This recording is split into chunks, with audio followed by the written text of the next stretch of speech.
शादी तुम्हारी सदा सदा खुश रहो तुम, ये दुआ है हमारी। सदा खुश रहो तुम, ये दुआ है हमारी। ये दुआ है हमारी। सदा खुश रहो तुम, ये दुआ है हमारी। जिंदगी में न आवे कवनो गम, बिनती है भगवान से करम।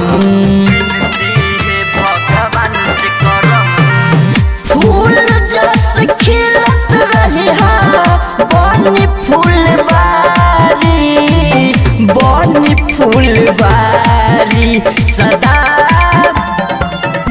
सदा खुश रहो तुम, ये दुआ है हमारी। सदा खुश रहो तुम, ये दुआ है हमारी। ये दुआ है हमारी। सदा खुश रहो तुम, ये दुआ है हमारी। बिया साथ मजाली है सीके, भूल जइह पीके परदेसी के। दुनिया भर के खुशी तोरा मिल जाए सारी, मिल जाए सारी। सदा सदा खुश रहो तुम, ये दुआ है हमारी। सदा खुश रहो तुम, ये दुआ है हमारी।